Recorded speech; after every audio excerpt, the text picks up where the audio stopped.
What's going on, everyone? Kind of new to this. Originally, when I opened up this YouTube channel, I mainly did it to try to get my 8-year-old to start listening better to me. You know, figured I'd, watch a little Fortnite, kind of stay caught up on the Fortnite videos, the Minecraft,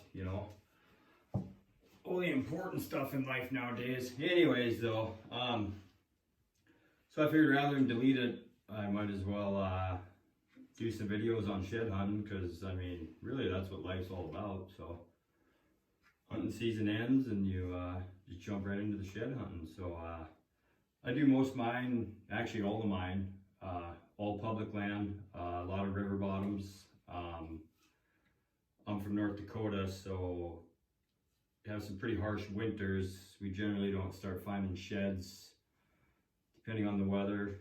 It's getting soon, could be actually any week as long as the weather cooperates. But I don't know, I seem to find more skulls when I'm out shed hunting.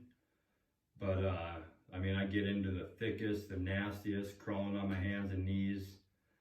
I mean, a lot of the times there is no trail there, because I mean, a big buck gets wounded and he's hurt.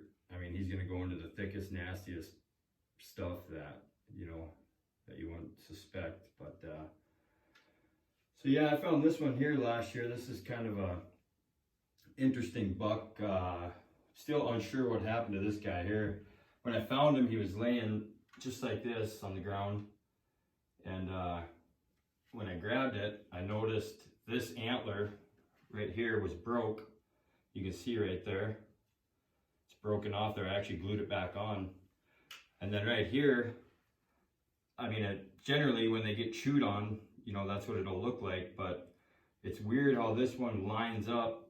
It's almost like a bullet hit him here and knocked off this antler too, which granted, I don't know if that's what killed him or not, but still pretty cool though.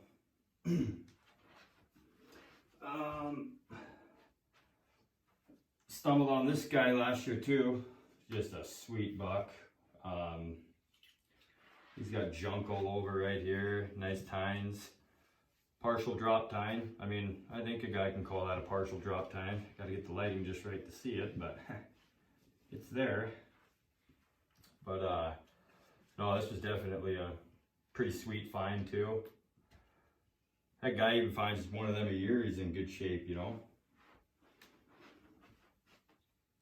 This one here too, this is just a heavy, he's only a 4x3, but I mean, he carries his mass all the way through on, I mean, everywhere. I mean, even just the weight of this thing it's crazy.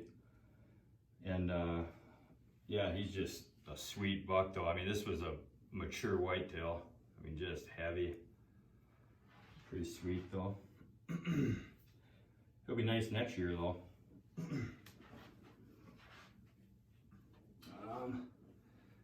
This here is the only one I've ever found submerged in water.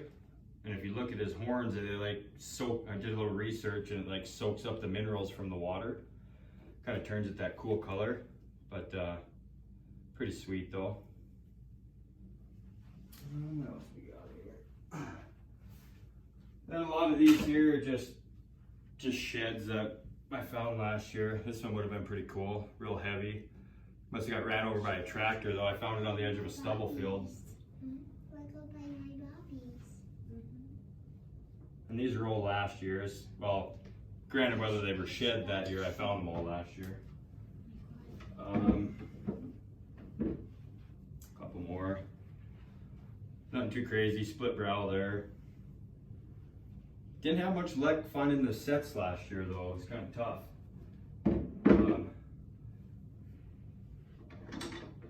The only set we did find was this one here.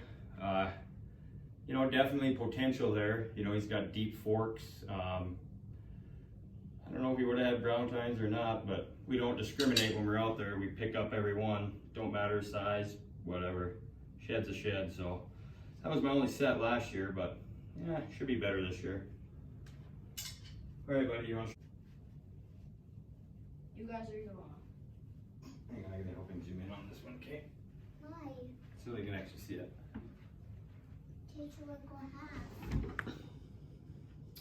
But I found a prehistoric dinosaur tooth. My daddy has a friend that works at the Denver Museum, and as you see here, it's chipped off a lot, so... Bring it up closer and hold it. Usually people say that when you find these, usually the skull is near. We were told this is like an undermarine dinosaur, so yeah. You can't even see it like that, dude. So yeah, it's pretty cool. It's missing the tip, but if you actually look close, you can see the serrations.